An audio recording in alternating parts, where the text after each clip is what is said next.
no matter how strong your strength is, there's a saying by David that I really love, where it says, even when my heart fails me, God, you're the strength of my heart forever. Because no matter how naturally gifted or talented, there's going to come a point where your heart fails you, or your heart is strong but your mind fails you, or your mind is strong but life happens. So Unilag refused you admission at 15, and you had over 300 in JAM. You had just finished your WAEC. You had 7 A's and 2 B's. And they refused you admission on the grounds that you were 1 year short of the age that you're supposed to be in 100 level. I was really upset by this. Like, I was, for multiple reasons. One, people don't know your story. So I don't know if you remember, but we used to sell water in my house. So for that year, I used to sit out and help sell water. So I would overhear people saying things, walking past me, be like, at this way, she no go to school. And I'm sitting there like... People like success, but they're afraid of it too. Yeah. They're afraid of it. They want to criticize it. They want to feel like they belong. So sometimes they wish you bad, not because they are just bad people, but so that it's proof that you're even human. You guys, if you're watching this, like, subscribe, share with friends, okay? All right.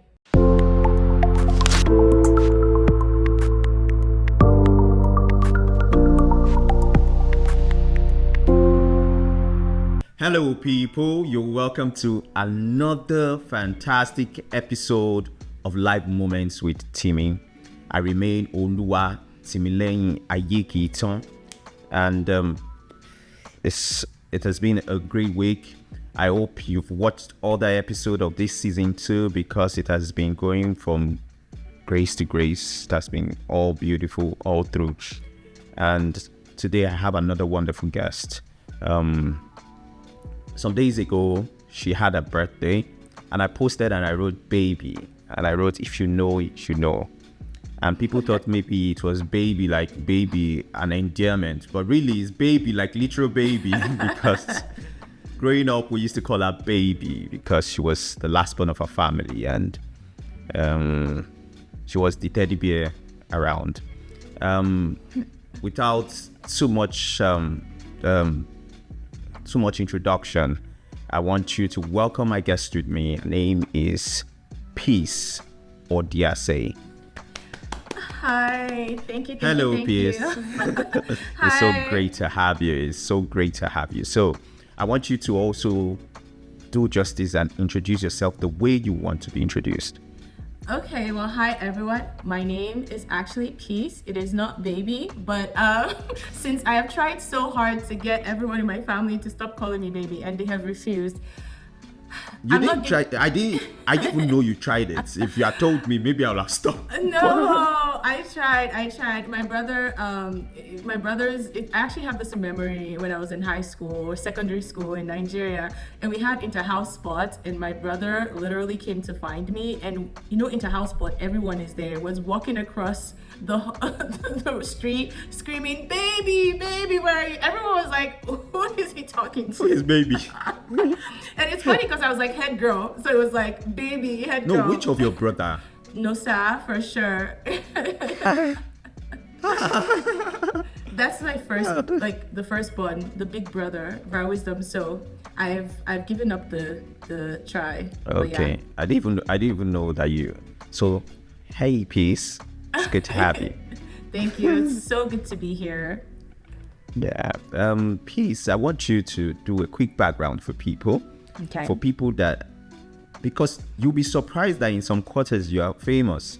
And when I say you're famous, it's because when I speak to people that grew up or that went to secondary school or high school where you went to, and I mention your name, and maybe they graduated within the space of 08 to maybe 2012, 2013, a lot of them still know you. A lot of them know your name. They know, I didn't even know you were the head girl, but yeah. I know that I know that you did a lot, and the school milked. They milked. They should pay you royalty for using your name so much. That is so funny. So do a background introduction of yourself. Oh, I feel like it's always like hard to like talk about yourself in that way, because one of the biggest things that I try to remind people is like, especially when I tell people that I'm struggling with stuff, I'm like, oh my gosh, this is so hard. And they're like, what do you mean? You're like so smart. And I'm like, well, I know what I don't know and like how much I like don't know. So to me, I'm always not knowing enough, which is like, to me, I'm not that smart.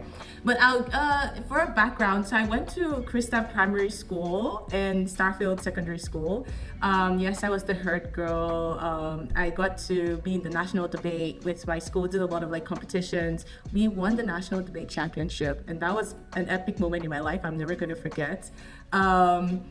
Then what else? I left the country. I came to the United States, studied biology, went to a small school, Fisk University, graduated valedictorian, perfect GPA, super excited. That was awesome too. So I don't know, but I feel like that's not just me. I love music. I love writing music. I sketch clothes. I code.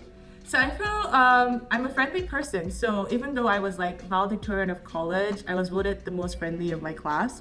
And I would say, if I were to summarize myself in one sentence, I would say that I always feel like everything you do should be done with love. And so whether you're studying or you're pursuing a degree or you're working full time, just being like personable, being a person that people can come to, talk to, carrying people along with the journey, tutoring people. I value just like the dichotomy of like existence, where like everything we do should be to serve one another in love. So I hope that's like a good summary. It's so hard to summarize yourself. But that's fine. But you know, the funniest thing is that you're saying, you're talking about great things that you have achieved, and you're saying them like if it's something that people don't get to have a perfect GPA. People don't get to not everybody gets to represent their school in the national competition and come up on top. Yeah. Not everybody gets to be head girl. That's true. I for one was never head boy. So that's shocking. I feel like you would be a great head boy. I doubt it.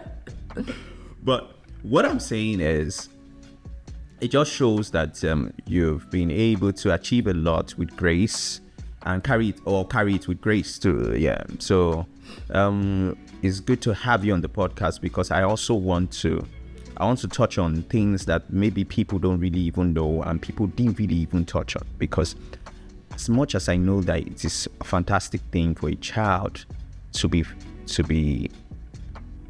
very good with the academics and very smart and all that, I know that it's also a very, very lonely place. Yeah. Because the truth is, people like success, but they're afraid of it too. Yeah. They're afraid of it. They want to criticize it. They want to feel like they belong. So sometimes they wish you bad, not because they are just bad people, but so that it's proof that you're even human. Do you understand? I definitely do. So they just want you to fail.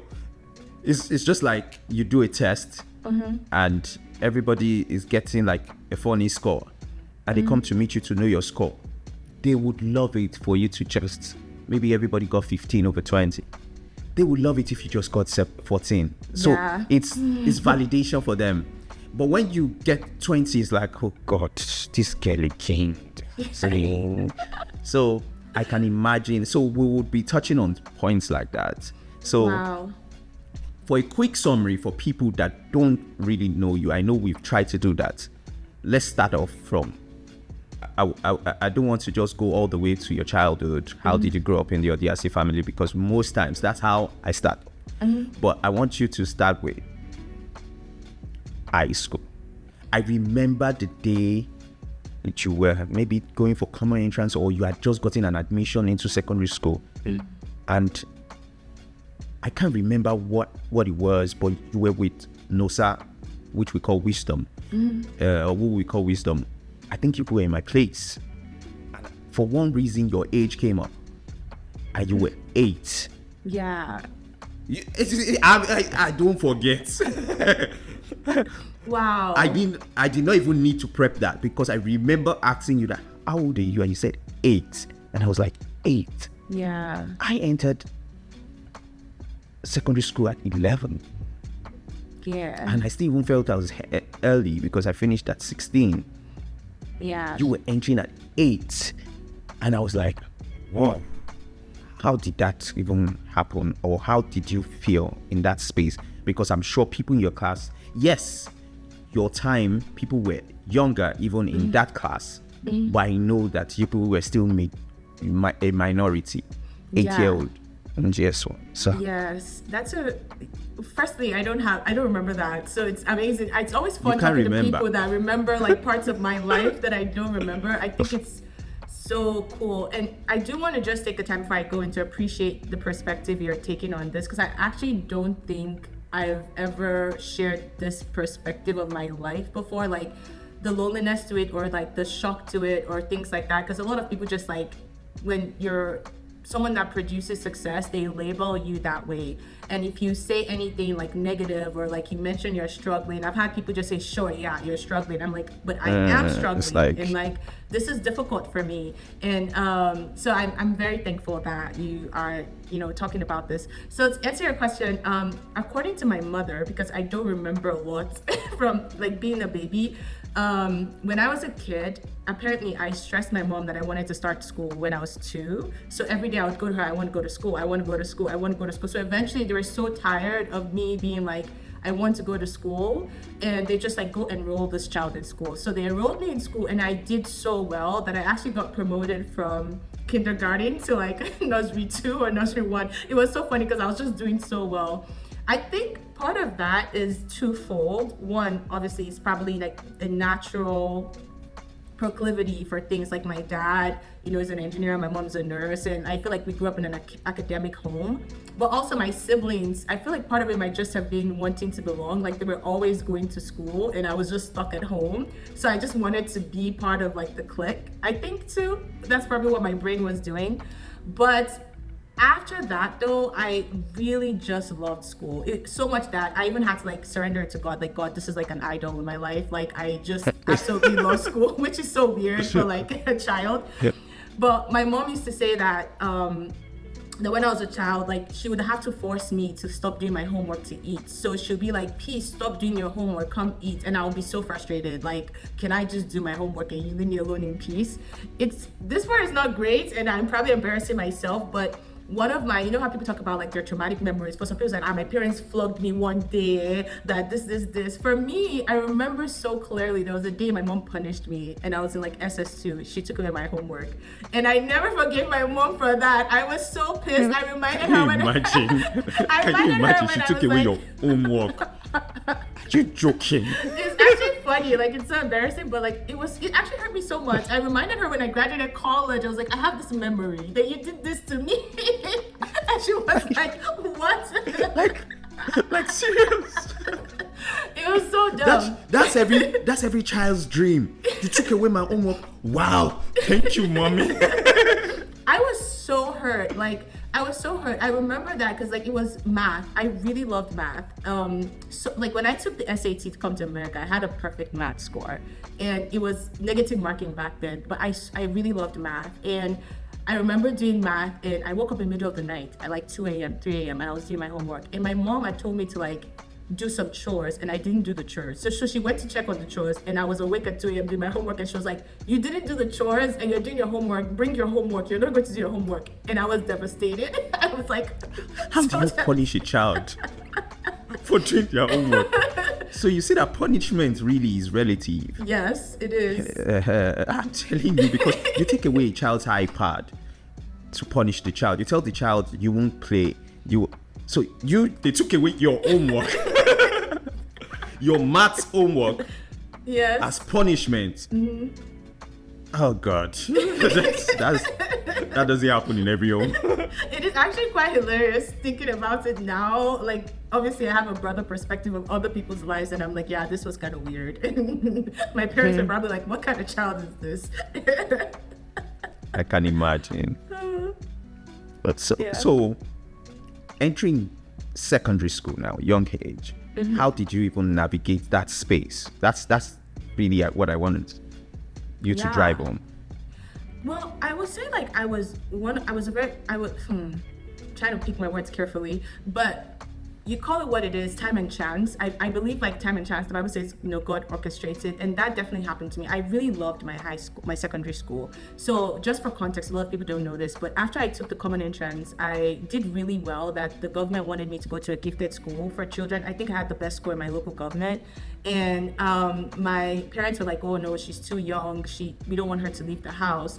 So I wrote a bunch of these extra like entrance exams, but I don't know what happened, whether my parents forgot or whatever, and this is like might be too much information to share online, but I didn't start school on time because we missed the deadline for all my schools to like sign up for me to go to secondary school.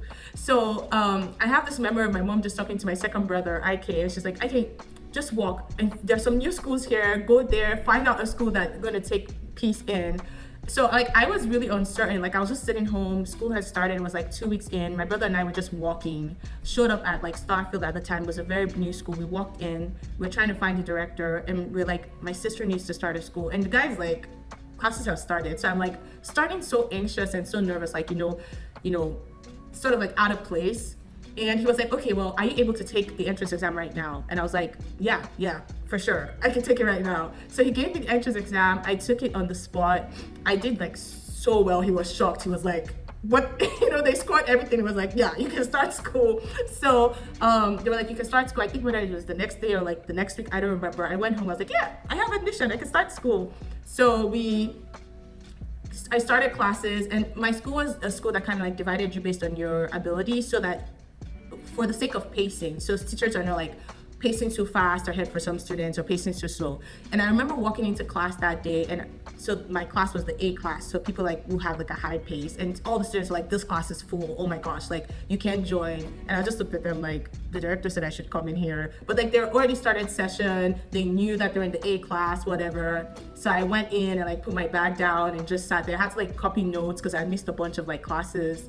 But yeah, so it was an adjustment. I think for me, and this has been true all my life, where like if I'm comfortable within myself, I'm comfortable within myself. So for me, school is a comfort zone. So regardless of all the drama that was going on around me, I was just like, yeah, sure, okay, whatever. You know what I mean? So like, I'm just gonna do my thing, you do your thing, wonderful.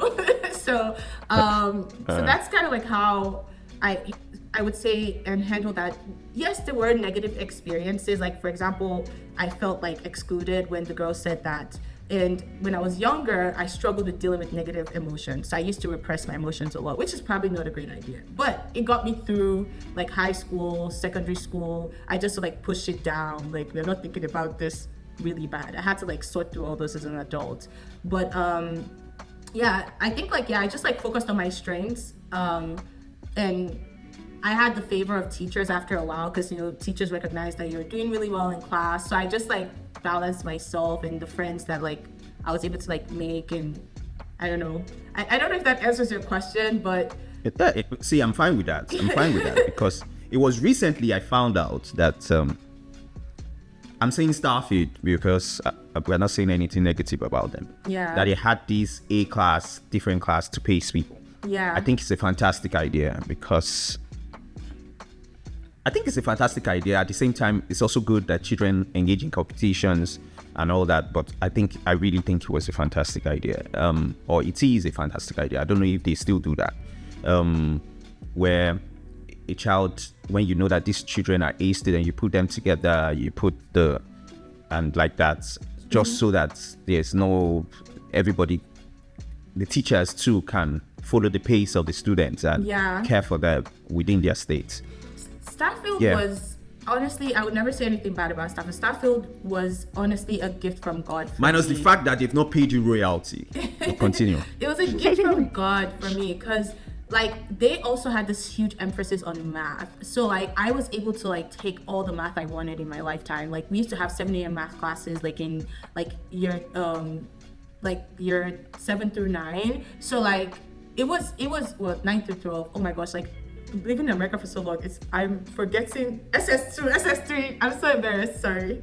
don't take away my Nigerian card. But like SS2, SS3, SS1, like we used to have like 7 a.m. math classes. So it really just played a lot to my strengths in general, the way the school was set up.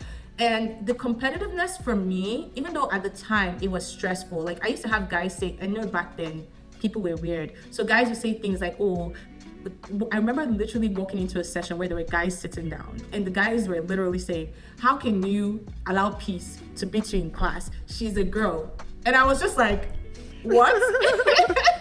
And I was just like, okay, this is so But you know that we grew up in that kind of toxic era. Yes. It's getting better now, but where you come home with your report card and maybe you're even second or third and you are asked who took first, and you say it's one girl and it's a problem. Yeah. So I think that's spilled off to even your own time. It did. So there was all of those sort of like negative energy around. But I will say two of the guys I used to compete so hard with, like there's this guy and I'll call out his name, Ikena. Like if I get it's 7.3, Ikena is like it's 7.1 or something that crazy. Or like I beat him because I did better in Yoruba and wasn't strong in Yoruba. So like we were so neck and neck and Adeolu, and we're still so close till today because we used to like compete like hardcore. But I also learned the value of like healthy competition, because when I came to college and some competitions were not healthy, I was like, I don't understand. Like these boys and I were like so hardcore competitive, but like we were tight, like we were really good friends to each other. So like I really appreciated that. But even one time I spoke to one of the guys, I will not mention their name, but it was like, peace. So the time I used to think you were a witch, because I was like, how is this girl good at this thing? And I was like, I don't understand. So you didn't think you were a wizard, but you thought I was a witch. Because it was like, I know it's so stupid now, but like I used to think that when I was in school. So like that was a dynamic one had to like navigate. But in all of it, Starfield really taught me the value of like I'm gonna say this word wrong, camaraderie. You know the word I'm talking about, where like people just collaborate. I don't know. Like the value of just like having people support each other. Like even as the only girl, I remember being the only girl taking technical drawing, like, and all the girls in my class would stand outside during exam, like rooting for me. They're like, you got this, and I'm like, thank you. They're like, go and beat them. So it was just such a healthy, super intense environment, but very healthy. And I think like it's trickled down from the director. The director was just an amazing human being. He knew all our names, he knew our parents, he knew so much about us, and it was so shocking, like how does this man know the name of like all these many students? But he really cared about like the value of our education. And Starfield, this is where you sponsor the video. Yes, Starfield, like seriously, I'm very blessed, and I'm very thankful and very blessed that I got to go there. Yeah. So we get to SS3. You finish, you do your WAEC. Yeah. You do your jam. Take us through that journey. Ooh. Because I remember where I was when you called me to tell me your jam score. Oh. I was in uni and you called me. I think I was still even in fellowship. It was like either we're still in Monday evening. Why I know it is because that's the only time we're in church that late. And you called me and you said, Uncle Timi, I've seen my result. You know, funny enough, just before then, when I come home, I used to be your Sunday school teacher. You, Jumoke Adiga, and we used to have all these, where we take like a book of the Bible, a chapter of the Bible, and we're doing like thorough analysis of it and all that. So I had to come back to school. So you called and said, I want to tell you about my jam score, and you told me, and I was like, you're joking. How? From where to where? Please. That is so good. So take me through that journey of your WAEC and your jam. Wow. Okay. I want to add this perspective to people, because I don't even know if my siblings even know this. I actually really struggled with anxiety. I was someone that was really hard on myself. So I want to put that, because it's something that the Lord has really healed me from. I used to panic a lot. Like I used to freak out. Like I'm like, oh my gosh, I'm gonna fail, which is not good, because you're like, peace, obviously you're not going to fail. But I used to like just be super hard on myself. I want to say that because prayer does work. Like no matter how strong your strength is, there's a saying by David that I really love, where he says, even when my heart fails me, God, you're the strength of my heart forever. And because no matter how naturally gifted or talented, there's going to come a point where your heart fails you, or your heart is strong but your mind fails you, or your mind is strong but life happens and none of those things are working together in your favor.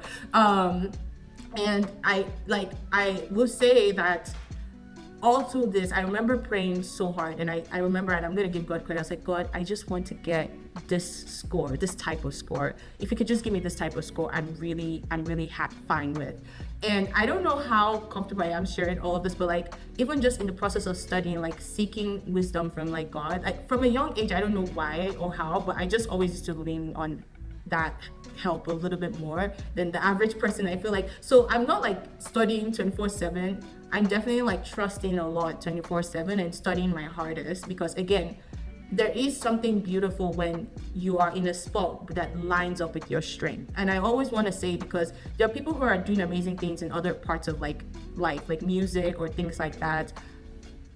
That's not like, there's something amazing when you're in your strength, you're aligned, and then you lean on God as well. It's just really a beautiful experience. Like, I look back on this time, I don't feel overwhelmed, I don't feel stressed, I just feel so good about my life, right?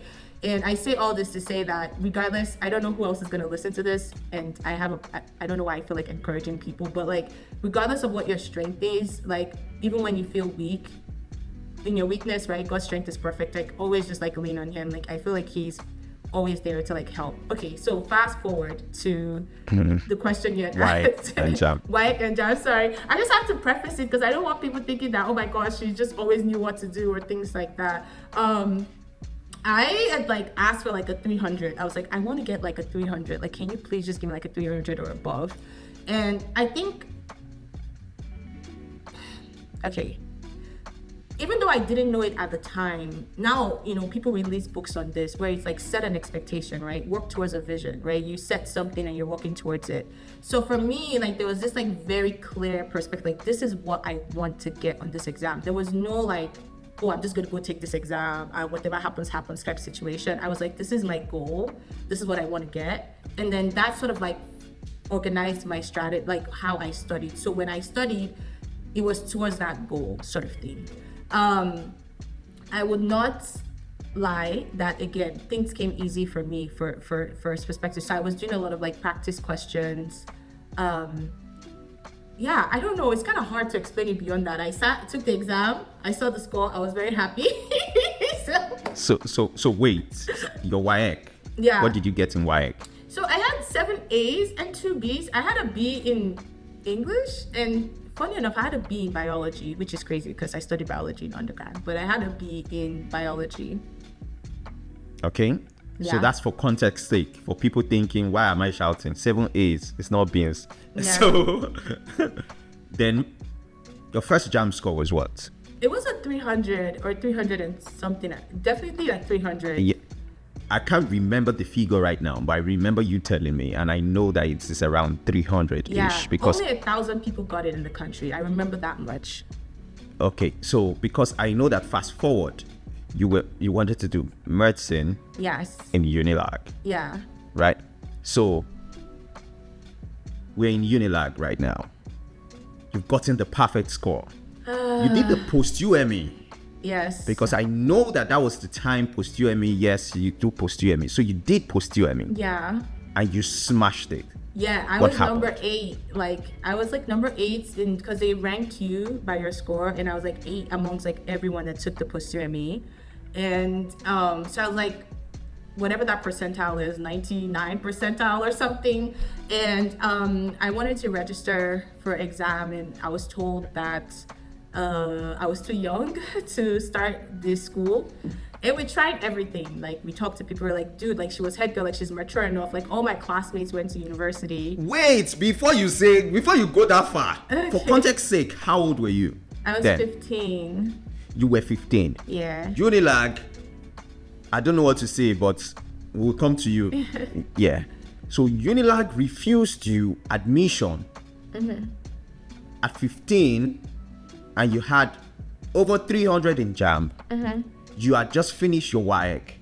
You had 7 A's and 2 B's. And they refused you admission on the grounds that you were 1 year short of the age that you're supposed to be in 100 level.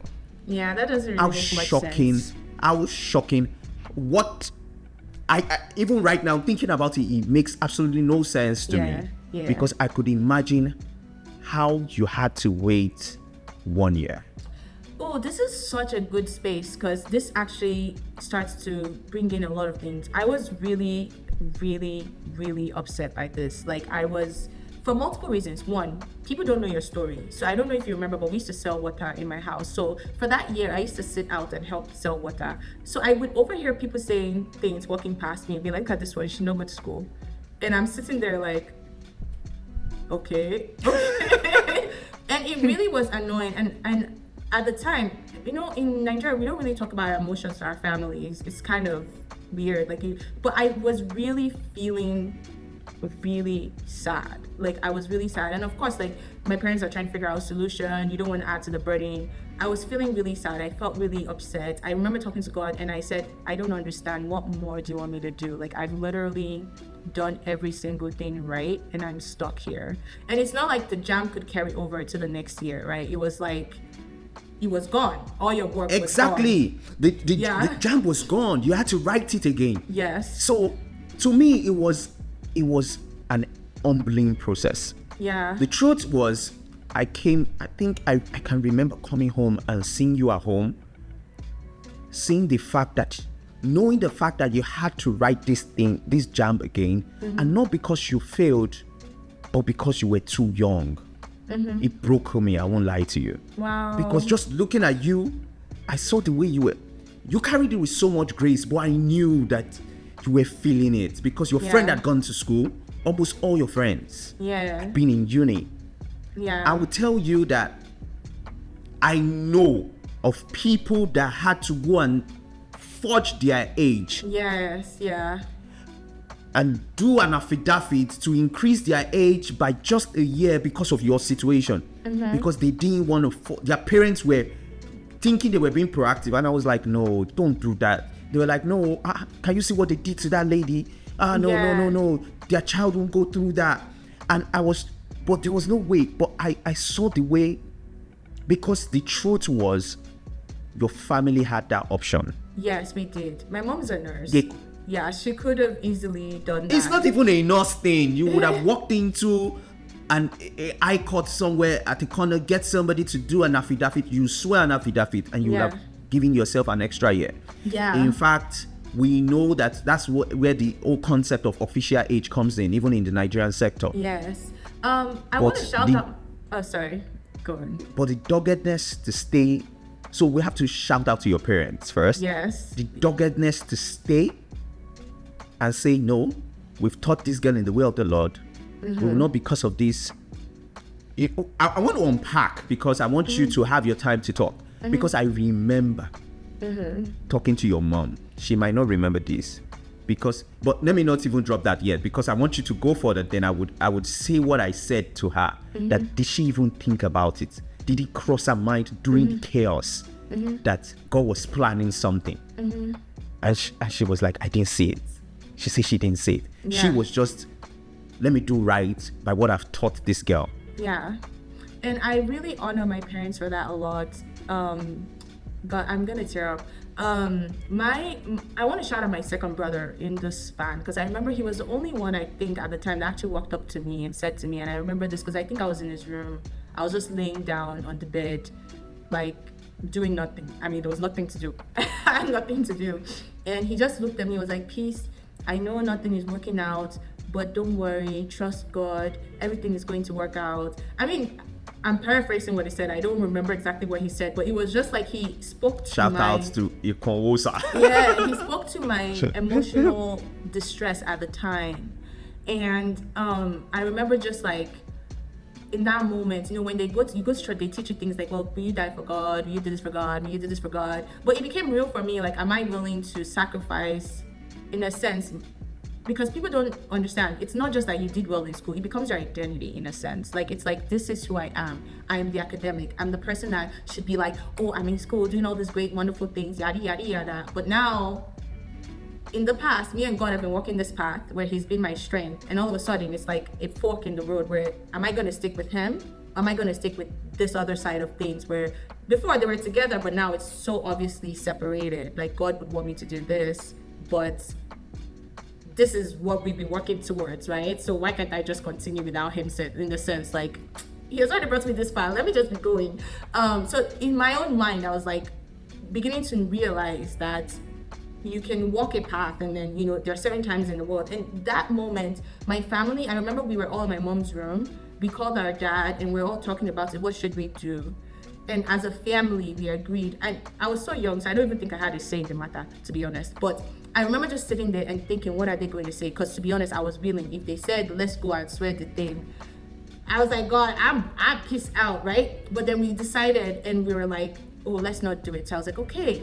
And for me being that young, it was like, okay, well, let's see if God comes through, right? Like, this is, for me, my first ever faith test, right? Because before that, everything has been smooth. And we all decided that we'll stay home, not knowing, like, I mean, you have to understand, there was no idea of, I don't know if you're going to get to this part, because there was no idea of what was going to happen. Because when I took the jam the next day, that was the year that there was a lot of corruption and people were getting different results. And just for context, I felt like I knew most of the way jam was set up, so I was going to do better. I was taking past exams, and I remember getting my score, and my score changed, and my second score was not the score I got the first time. So it was actually, I don't know if my score was sold or anything, but it was even less than the entrance exam score for medicine and surgery. And I was like, you gotta be kidding me. Like, I was ready to go. Yes. I didn't even know that happened. That happened. That was the year that...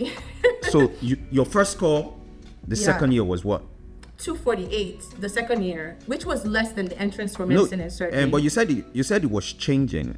How did that? Oh, my first score, it was over 300s, as expected. Yeah, the first one was over 300. Yeah. Then you checked again, then it reduced. Yeah. Are you joking? And I was like, I want to go really? punch somebody. Who is the person I'm going to go punch? I don't know, but I was definitely ready to punch someone. You know that this thing you're talking about. Yes, I know I was being paranoid for my work too. I kept on checking. You know, when you go and check the first time, I wrote it down, came home, it was all a blast. Oh, you passed, blah blah blah. And I'm sleeping and I'm thinking, what if it has changed? What if I didn't see correctly? And then the scratch card gives you like a 5-time try. You understand? And I'm like, and I was in that anxiety for like 2-3 days. I had to go run to the cyber cafe. Then there was no even internet at home. So I went to the cyber cafe. I checked again and I wrote it down. And I was like, thank God it's still the same. And I came back home, and after like 3 weeks again, I'm in that space again. Yeah. So at one point, I go back and I print it out. Now, like, I'm not going to have this issue. So anytime I feel that type of way, I go and I check it, just so that. Then the next thing was, what if it's going to be different when you go to your school to go and pick up the result? I'm going, I said, God, it can't be this bad. Yeah. I went through that phase. Stuff. So imagine you now checking it, coming home to tell people the result, and maybe for one reason or the other, you didn't print it out. Then you go and check it and it's changed. Yeah, it was like, what is going on? Like, I don't understand. I was like, God, what have I done to you? Like, seriously, I was so stressed in every way, like spiritually, emotionally. And because at that point, the real feeling you feel is a sense of hopelessness. And when the Bible says, trust in the Lord with your heart, or hope in the Lord, it begins to make sense, because you realize how frail our systems are, right? How frail human systems are, how messed up it is. And you can't actually put your trust in anything. And I learned that really early on, because I was hopeless. Where's the hope? Like, I literally already took this. I did my best. So now it's not like, well, it doesn't matter what I do. Things are just the system. The system just messes up. And I can't control this other thing. It's so much bigger than me. So you feel the weight of that on your tiny little head. Like, this is a lot to like process as like 15 years old or 16 years old, right? So it was heartbreaking. And you So start how feeling did like you you walk through that? disappointed people when it's like you did nothing wrong. You did your best, but you start feeling like I've disappointed my family, I've disappointed myself, but it's like, this is not And your you didn't fault. do anything wrong. I You didn't passed. do anything wrong. The system was just messed up. Yeah, it was a lot. Yeah. How did I handle that? I don't think I did. I repressed it. As I said, I really struggled with dealing with negative emotions back then because I didn't know how to express it. Like, I didn't know how to express these feelings I was feeling at the time. So I just like repressed all of the emotions.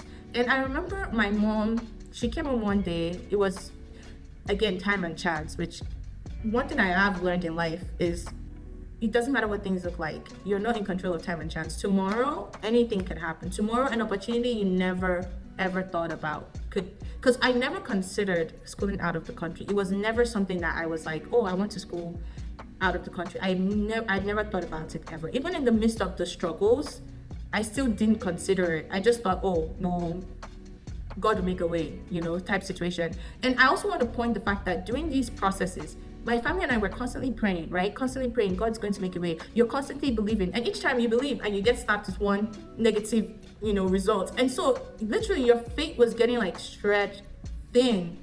You go to Bible study, you pray. You go to prayer meeting on Tuesday, you pray.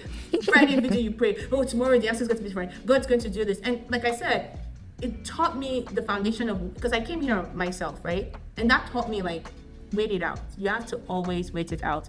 There's this song by Torin Moss, if it's not good, then it's not done. God's not done with it yet. So you just need to learn Preach it, ma.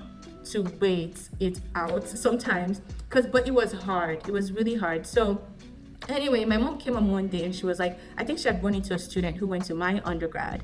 She was treating his dad or something, and he came to the hospital. And you know how Nigerian parents, they'll ask you a question that you're not supposed, like, they just met you, but they'll ask you your generational ancestry questions. So I think she was just asking him questions. So where did you go to school? This, that. And he answered, and he was like, oh, he goes in America. How did you do that? So next thing you know, my mom shows up. Peace, you're going to take the SAT. And me, I was burnt out, right? I'm like, I've been taking exam. Can imagine. Upon exam. And what do I take another exam? And none of these exams are working. I'm like, can you just leave me alone? I was like, God, I don't have to go to school, I beg. Leave me. So, it was so funny. But yeah, I started sitting for the SATs. And then I took it. And that was a whole nother process. Because now, a new thing has been introduced into your mind, which is fear, right? Doubts, right? Now you have this mountain of doubt. Is this going to work out? Is this not going to work out? What if it doesn't work out? I mean, I have no basis of thinking it's going to work out. History is so, like, I've done this 2 times, it did not work out. So, like, where is this faith going to come from? History is not in your favor, yeah. It's not. So I was like, really, really freaking out. But I was like, I guess you just keep putting one step in front of the other, trusting God. During that time, I used to just read my Bible. I think that was when I got to read my Bible from Genesis to Revelation. I don't think I've actually done that since then, like just like in one sitting, like run through the whole thing, because I wasn't doing anything, so I was reading. So I began to see other people's stories. I mean, put my own story next to someone like Joseph. You humble you now. He will tell you, like, I thought you are proud. You'll be like, Uncle, sister, calm down. Beg, your story has not entered this one, and God You have not was still suffered. faithful. You have not suffered. Did you suffer? No. But like that, like really spoke to me, because like he also went through similar things, right? Worked so hard, was faithful, had a dream, all of these things, and things out of his control just kept on knocking him down.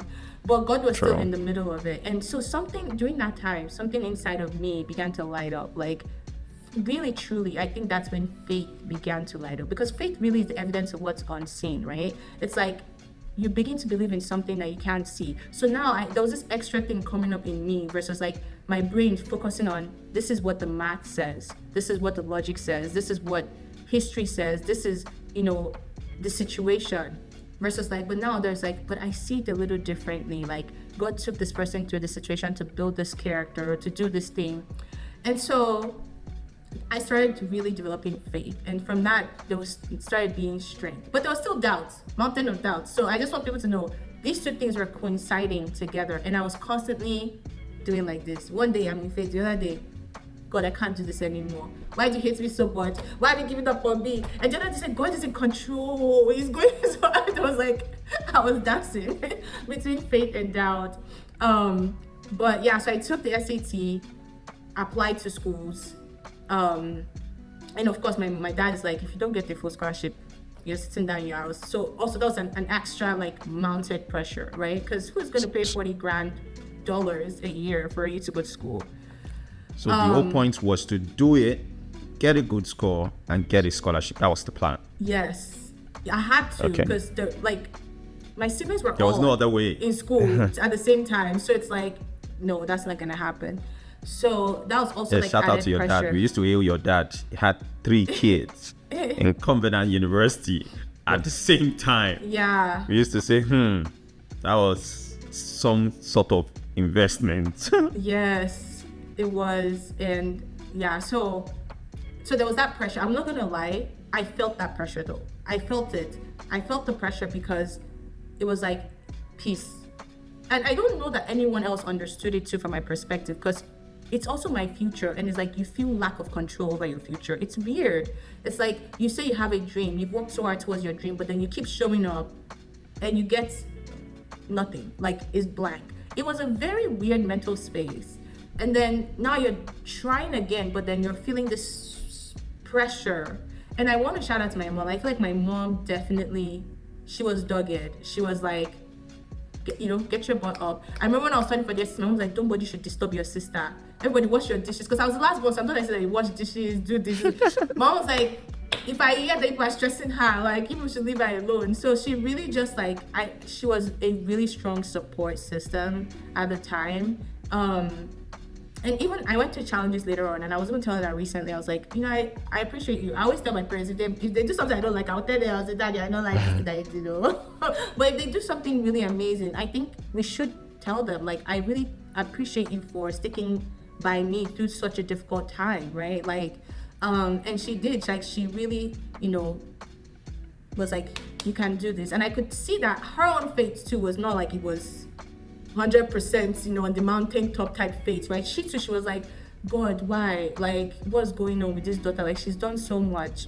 Your trials were our trials too. Exactly. So that's what I was saying. So I had a perfect math score. My overall score necessarily wasn't like perfect, but I applied to only 3 schools at the time.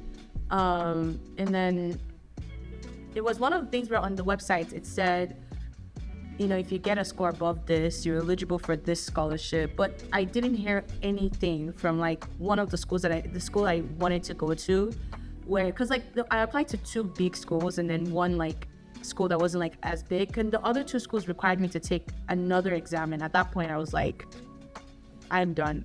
We're not paying for any more exams. So it was really this one school. I was like, okay, they need to give me a full ride.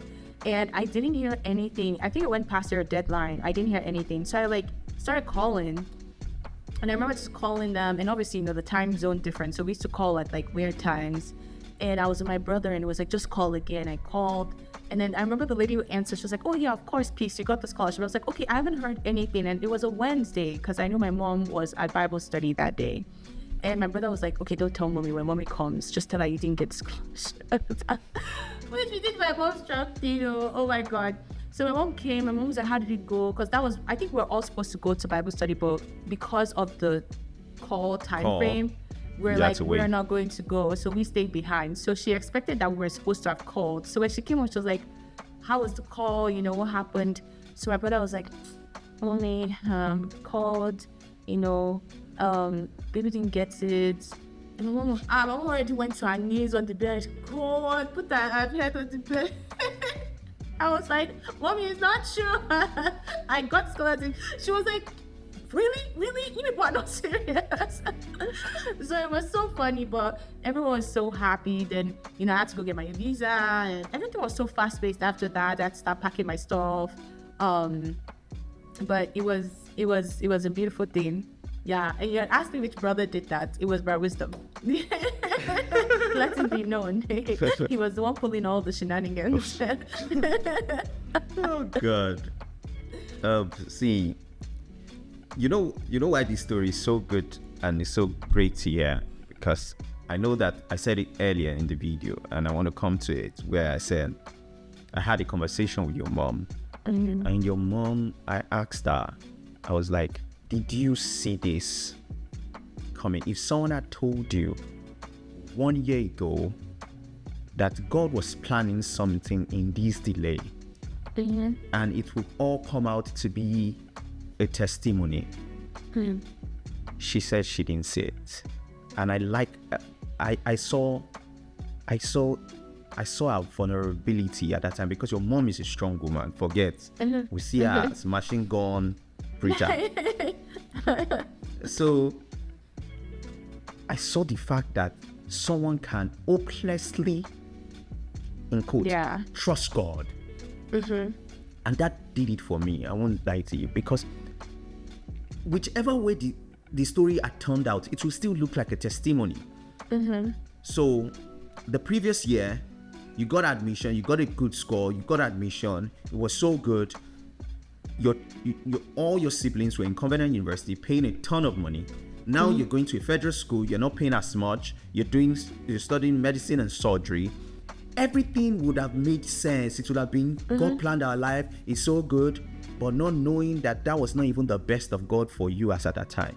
So what it is your own preparation, meeting God's kairos, and it just being a miracle at the end of the day, because a delay of 1 year changed a story that seemingly was already going on it was on the road down, and it takes off even way beyond everybody's imagination. Because nobody saw abroad.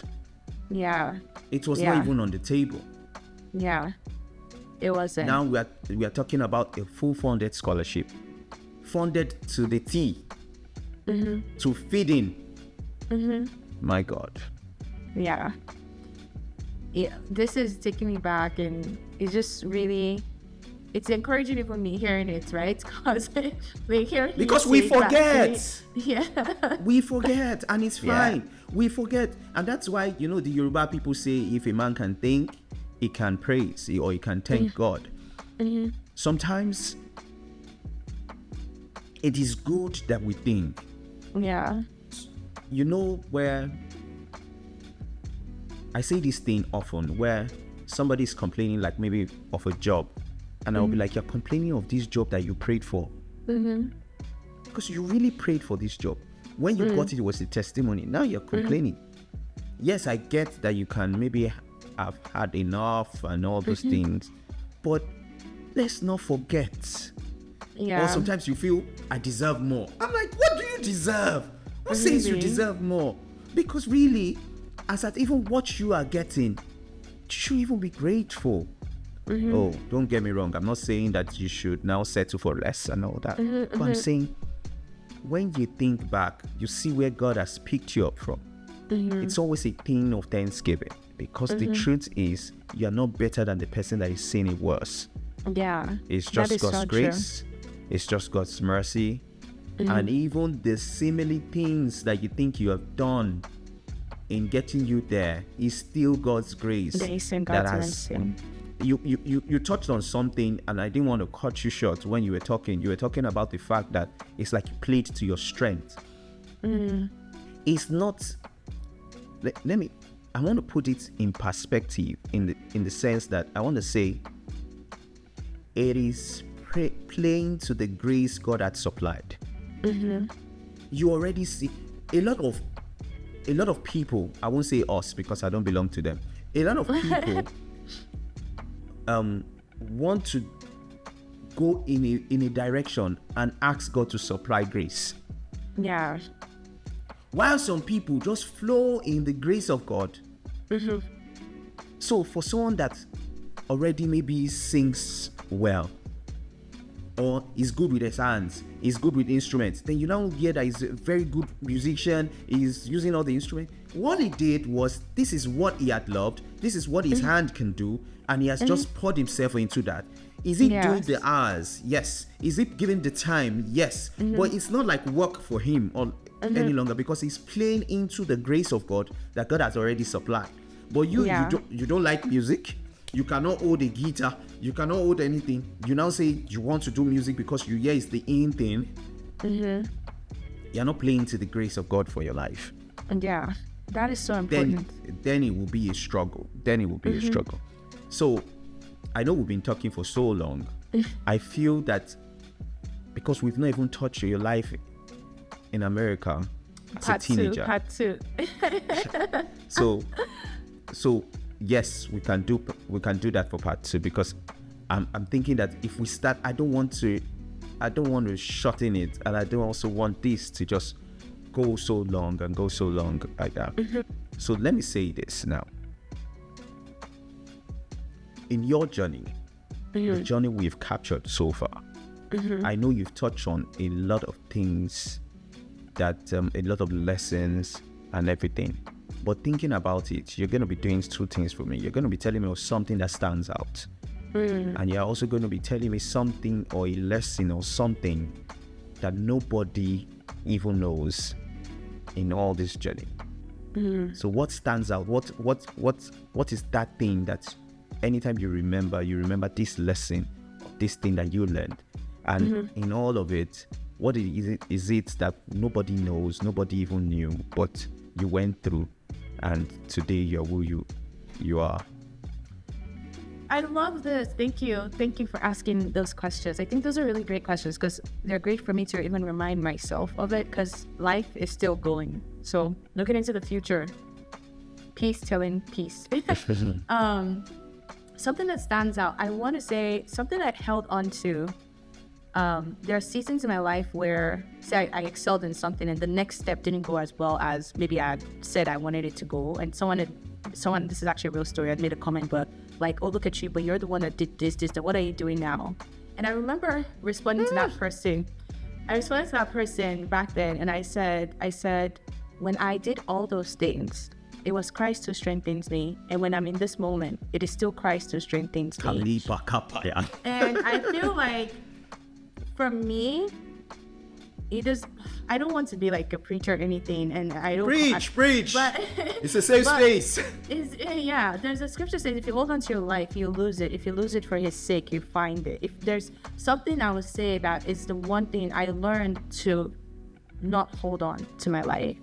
It's so easy when you're successful, or when you're attaining success, to grab a hold of it, put a narrative around it. Sometimes it's not even conscious. People are doing it for you. People that you respect sometimes are doing it for you. Like, they're telling you, oh, this is what you need to do next. This is what you're going to be. It's so easy to create a narrative, but you have to remember, you're not the author of your own story. A lot of people, I feel like, are so frustrated because they've created the narrative. The narrative is not working, and they're like, God is not faithful. But it's like, is it really not faithful? Or did you start the journey with Him, let Him give you all these beautiful gifts, and then all of a sudden you're like, okay, so this is what we're gonna do. And in your mind, you're being a faithful steward because you're using the gift that God gave you, but you're not doing it as Him being the author, as Him being the architect. You're not humbling yourself so that He moves you. If there's anything that I would say, I always remind myself when things are going well, things are not going well, is that let go and let God. You're not the author of the story. At the end of the day, it's not my glory I want to attain, it's His. I want to walk in His grace, in His glory. I want to rest. And doing life that way is why, people say like, you're handling all these things with grace. It's because I'm not handling the things. I'm just sitting down, being a fool, and letting someone else do the hard lifting, and I'm just there expressing all my frustrations and joy to this person who wants to do the work. Like, genuinely speaking, people, if you know me in person, you know that. And it seems like you're being the fool, but really you are being the wisest in the room. Yes, it's like, why would I stress myself to do 1,000 different things, to try 1,000 different things, when somebody knows the one thing that's the best for me? And I could just be like, okay, what do you want me to do? Can you lead me? Yes, it's hard. It's its own type of hardness. But I prefer that hardness to the hardness that you would develop when life slaps you 1,000 times and you're the one carrying that weight, you know? So for me, it's just like, can I just rest here and let actually God be my father? Like, we call him father, daddy, God, this, but can we let him do his job and calm down? So like, that's the biggest thing. It's carried me through it all because I'm like, it's not me, it's you. If I fail, it's you. Yeah, I'm not putting the pressure on myself. I'm putting the pressure on you, and you can bear that. I cannot You bear are it. casting your cares upon him. Yes, I will crumble if I try to bear it. And I have tried. This is from experience. Like, I've tried to bear it, and I'm like, yeah, this life is not. You know the work. Not for me, please. I don't want to do this. Is it hard? It is. Is it weird when people ask you questions? So what's your next plan? So what are you doing? So what? And you don't have answers. Do you look like an idiot? Yes, you do. I'm not gonna like sugarcoat it. There are times you hear the narrative and you're like, the narrative doesn't sound great, but it's at the end of the day, I don't really care what this person thinks about me, because at the end of the day, Exactly. I really don't care what this person thinks about me. So it's like, the only people's opinions I really care about, I want God to be pleased with me. I want to know I'm being faithful in my heart. And when I tell you, when you live life like that, your successes are beautiful because you can truly enjoy them.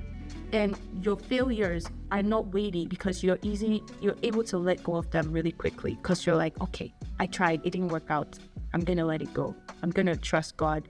So like, that's the big thing I would say has kept me held together. And it got to the point where I just made a decision. I made a decision in my heart. I was like, if I end up being nothing, I'm actually fine being nothing, because I did not choose to be born.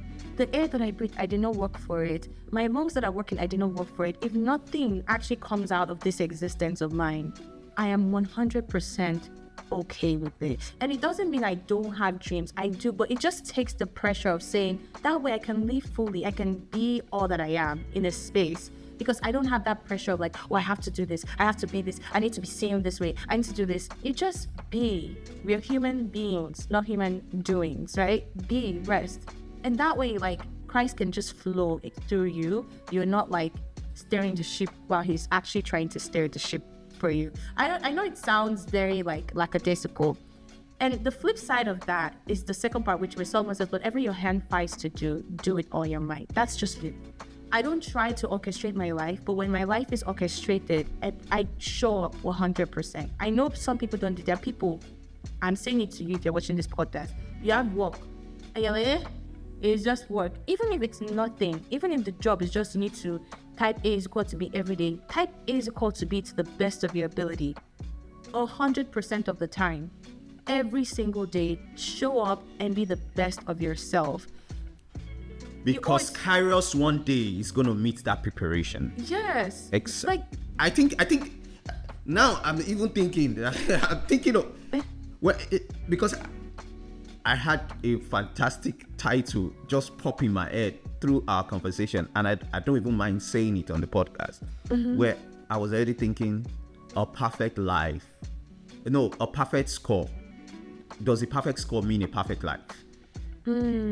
See, that just popped in my head. But now the conversation is even going to, I don't know if I will still go with that. The conversation is going into Kairos. Yeah. God's, like, when preparation meets Kairos. You understand? So whichever one I go with, viewers, whatever you hear at the end of the day, that's what I go with.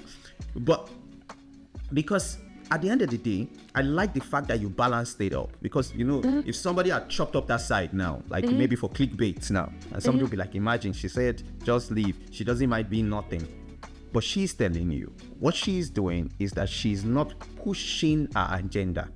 Yes. She's pushing the agenda of God. So at the flip side, while she's waiting for the agenda of God to fall into place, she's not just sitting down waiting. She's pouring herself into what she's doing at that particular time. Yeah.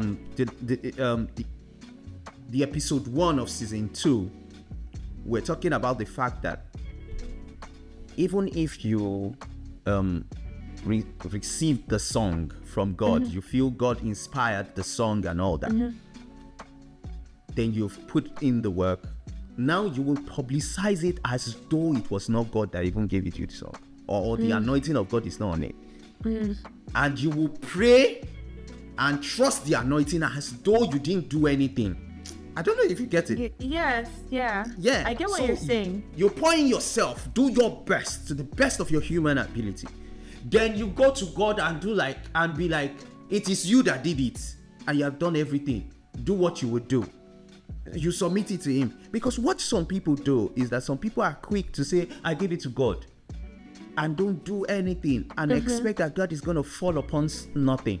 You have forgotten that the prophet asked that, what do you have in your house? There's always something. Even salvation that is free, you have to believe it. That's your own part. Your part is believing. Yeah. And if you don't believe it, it doesn't come to you. So there's always the part of the man where you do all your best, but not trusting in your best, trusting in the God that puts an increase on the best. Yeah, because his best is always going to be better than your best. So it's always good to do that. But I think of this thing. Oh gosh, oh God, it just literally escaped me. You know, Solomon, when Solomon was like, Solomon has a similar vibe, right? He's like, everything is wind. But then he comes and says, what is a man to fear God and do what he tells you to do? And then he goes on to say, to the man that God is pleased in, he gives the joy and the ability to enjoy his work. So like, you work with joy. You work. It's not like someone is punishing you to do. You work to the that pressure. fullest. Yeah, and it's joyful. Like, I don't know. So it's definitely something I've had to learn. It's a balance, like, because at first it was kind of contradictory. Like, what do you mean let go and let God? But then what do you mean putting your best at the same time? But it's really more so like where your trust It's is. a fine balance. Yes, my trust is not in what I'm doing or what I'm just doing because I'm enjoying the work that God has given me and I'm doing it to the best of my ability. But I'm not leaning on my own effort for what that is going to be. I'm not trying to dictate, okay, so I'll do this now, then go and do this, then go and do this, go and do this, which is what sometimes, and I don't know if I'm right in saying, sometimes culturally it's like you feel like you have to do, you need to have a plan. People say if you don't plan to, if you fail to plan, you plan to fail. And it's like, yes, but you don't, if in your plan, if someone is bigger than you, who's ordering your steps, where's the room for that person to, if you have planned the whole plan, you know what I mean? You have to hold that plan with some level of humility, you know? Exactly. So me, what I do is I make plans. Yeah. But I make plans by his inspiration and also tell him that it is your plan. Alter it as you will. Even if as has believed that it's your inspiration that I've made this plan, I've still left it open. I'm not casting stone because you can alter it. And your story is a perfect alteration of God. Yes. It's a perfect alteration of God. Yeah. Trusting the God that molds and know that he's the best at sculpturing at the end of the day. Yeah. And if you give him your life, it gives you a life to give him back. Yes. Yes. No, for real. You asked me a part 2 of the question, and I don't even know that I got to that. What was the part 2 was? There's something about the story that we don't know that only you know. Oh, thank you for asking this. Thank you so much for asking this, because this might be the first time I've been able to vocalize this. I think all of this is great and dandy. Like all these things we've talked about like, you know, school and success and accomplishing dreams. But beyond all of this, the most important, the greatest pleasure, the greatest joy, the greatest realization is knowing that I'm loved. I think that if anybody in their lifetime should understand this, it's like all these wonderful things you get to do and great. It's like Paul says, you have faith to move out the yachts, but if you don't know that you're loved, if you don't know that everything you're doing is to love God, love others, if you don't know that beyond everything you do for the Lord, all He wants is really, truly your heart, like to be in Christ in you, and to enjoy that relationship. Everything is wind, like Solomon said, you're chasing after the wind, because what you're chasing after the wind. And I say it like this is stuff you can't write or, you know, it's an internal experience. But I would say, like, knowing there's a beauty in letting things go, because you start to realize that someone really paid attention when they designed your life. Nothing was accidental, nothing was a mistake, nothing was like a surprise to him. Like every moment, every hour, every day, even to the valleys, the mountains, they were all like, there's a beautiful hand of kindness and love that is writing this out. So it actually gives you such a rest assurance, like a reassurance that in the future, should challenge come, in the future, should the valley show up again, you're still loved, you're still in a safe place. It takes away that panic. Because for me, like we shared in the story, all this movement was panic for me. But now it's to a point where like there's no more panic, even in the movement. All right, peace. So you've taken us on this beautiful journey. There's a lot to uncover about your life, even in the US. And I know that we will still have the honors to do that. Yeah. But so that we go, if there was one thing you wanted to tell the world, what would that be? I would say, truly don't worry. Cast all your cares on the Lord. Trust Him. In every situation, know that His plans for you are good. I'm still discovering this about myself, that His plans for me are good, and out of evil, to give me a hope and a future. That would be it. Oh, that's pretty short. I expected that to be a bit long, but that's fine. That's fine. Yeah. It just shows that I think that sums up your story. That even when it seems dark, when it seems uncertain, should know that God is working, and He is good, and He loves you. I think those are comforting things to think about in those seasons. It's difficult when you're focusing on the things around you and the situation as it spirals into chaos. But if you can focus, catch yourself during this period. I recently also had the privilege of getting something, and after enjoying it for 3 months, I almost wanted to take it for granted, and I remembered. I caught myself and I remembered that where were you 3 months ago? You didn't have this in 3 months ago. Yeah. And now you have it, you're trying to, it seems like it's not as valuable. Don't be ungrateful. And now, that in me just brought out a spring of thanksgiving. And I started to remember even my life before I got it. And how getting it 3 months ago changed my situation in that period. So God is always working during your tough times. Yeah. Is the fourth man in the fire. Yes. Is there in the storm. It's there in the storm. Thank you, baby. Thank you, peace. I'm sorry, but I still call you B. No, it's fine. I appreciate the time. Thank you so much. This was a wonderful conversation.